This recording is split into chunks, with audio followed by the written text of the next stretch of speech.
So I'm on the Heybike, and I gotta say, this is just a first ride up this e-bike.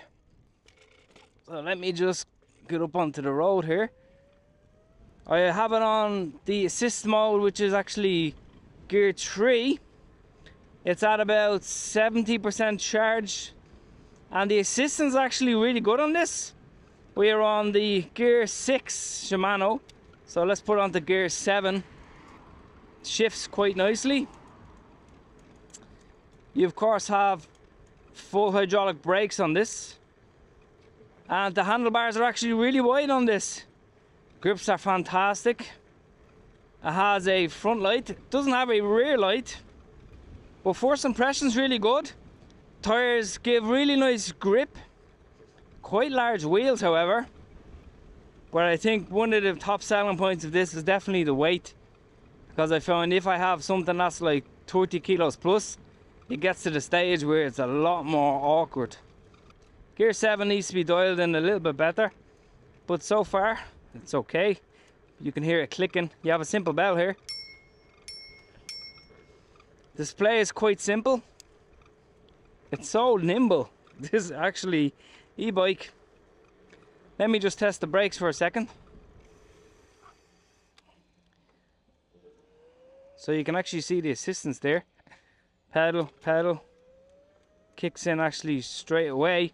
So let me see, if I have this on pedal assist, which is eco, it's called eco.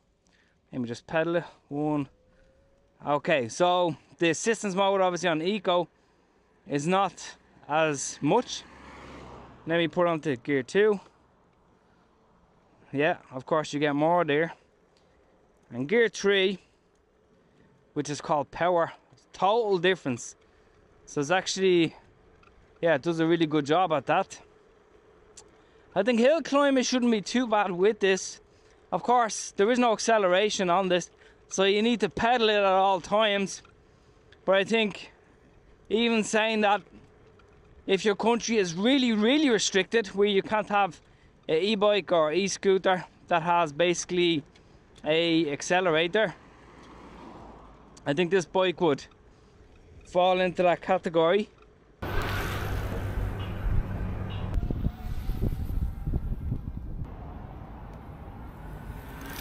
Well, first of all, a huge shout out to Heybike for sending me this EC1 to review. Now, I have had many e-bikes on the channel over the years, and some of them I really liked, some of them I didn't like. But this one I'm actually quite a fan of, and I'll explain why. Now, before I break this review down into a few different areas, let's just talk about the design of this bike. At first glance, it actually looks like a normal bike, and it doesn't look like it contains a battery, and that is a good thing, because what's becoming really popular nowadays, unfortunately, is that e-bikes are actually getting stolen. So when somebody sees something that has like big tires, you know, a really big battery compartment, it's more likely to actually get stolen. So that's one of the things I like about the EC1. So it's more of a discreet look, and for that reason it gives me peace of mind. Okay, so let's talk about the features of this EC1. It has a top speed of 25 kilometers per hour. And even though you can go a little bit faster than that, what happens is the motor actually cuts out the power, so you get reduced back down to that 25 kilometers per hour. So if you're going down a hill, for example, that will happen, and you will end up being steady at the 25 kilometer hour speeds. But for some people that might be a good thing, because if your country is restricted to 25 kilometer hour top speed, which is quite common nowadays, that's where this e-bike will fall into. It will suit that category. And of course, on top of that, you do have a 250 watt motor in the rear, which gives you okay hill climbing ability. If you live in an area where hills are like, let's say 20 degrees or something like that, yeah, the bike could get you up there, but you would need to, of course, use your legs to assist the motor in that case. But overall, speed is decent. It would abide by local laws, and it has the 250 watt motor, which again, in a lot of countries right now seems to be the case with 250 watt motors, 300 watt motors, that type of thing. So it's hard for this to come across on camera, But the actual frame of this bike is really nice premium quality. It has kind of like this really nice matte finish, and the welds on the bike have been ground down more or less, and they're completely invisible. So it has a really nice feel about it. I like the way it's designed. And let me show you something else. If you struggle for space at home, the battery on this bike, let me just find the key here. The battery on this bike is actually removable. So you just pop your key in to the side here, and then the battery actually comes out in 2 seconds. And then of course you can, if you want, you can just charge it at home.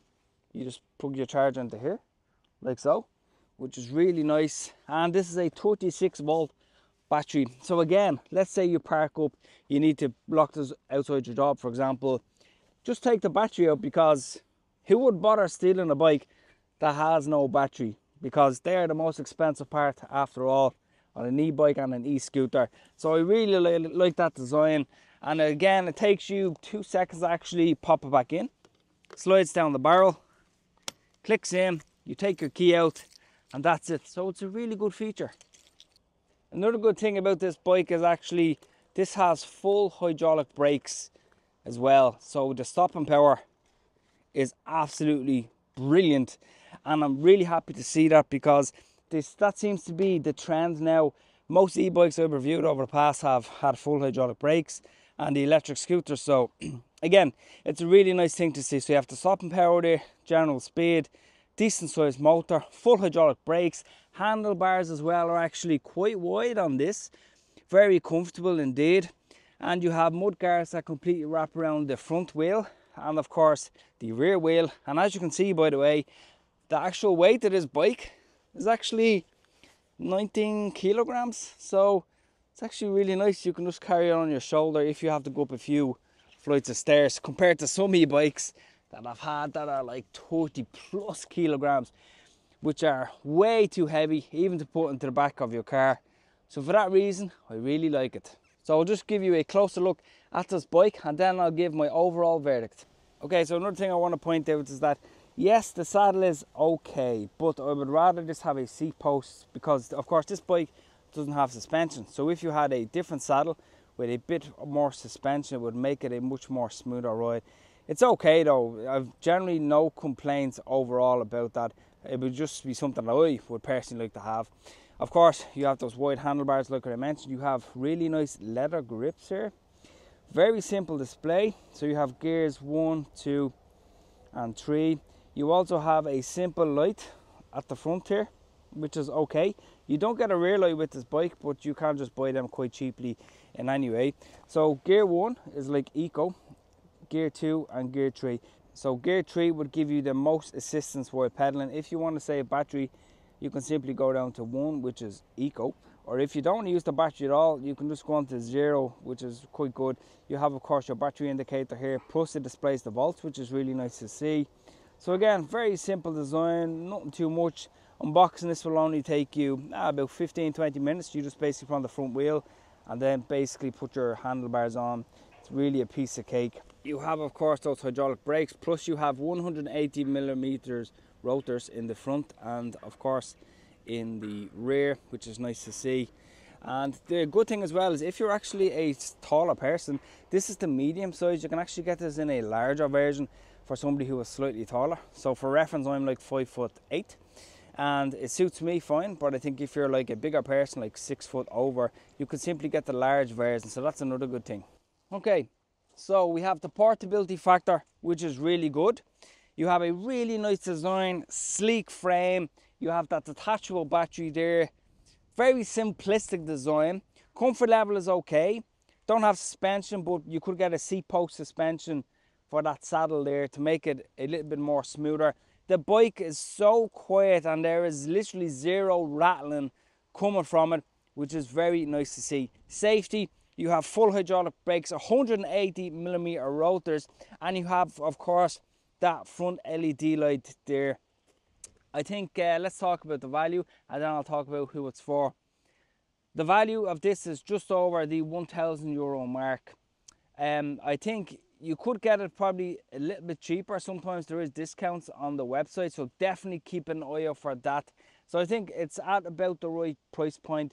I think the reason why it's a tiny bit on a higher scale is because of the actual quality of the frame itself, and it has a very nice detachable battery that is completely integrated, and I think that's why it's a bit on the higher price point. One thing as well I forgot to mention is the tires on this bike are actually, let me just show you. So the tires on this bike are really narrow. They do give you good grip, but it definitely be cautious in basically wet weather, braking and stuff like that. Like anything else, just be cautious. So this is where you would probably decide who is it for. Well, it's definitely not a hill climber. If you live in a hilly area, it's a no-go because it does only have a 250 watt motor, and you would of course need to use your legs. It doesn't have an accelerator either. So in that case, you know, I would definitely avoid in hilly areas. I think if you have 1 or 2 hills around your area that you need to face every day, this bike would do an absolutely great job at that, to be honest. And as well, the battery on this is a 36 volt that can give you a range of up to 100 kilometers depending on what assistance you choose. So even in that case, it's quite good. And if the battery actually runs out on the Heybike, you can just use it as a normal bike. So either way, you will get home, compared to, of course, electric scooters, where you have to do the walk of shame, you know, and drag that thing all the way home. I've been there a few times and it's not nice. So that's why one of the good things about the Heybike is you can just pedal on home and then stick it back on charge. So it's definitely a commuter bike. Somebody just wants to go in and out of town really quick. It's lightweight, take the battery out, lock it up quite easy. Frame is very good on this. So I'm quite happy with the bike. It is linked below. In the meantime, if you have enjoyed this video, give it a like, subscribe, and click on my popular playlist right now, and I'll talk to you in the next video.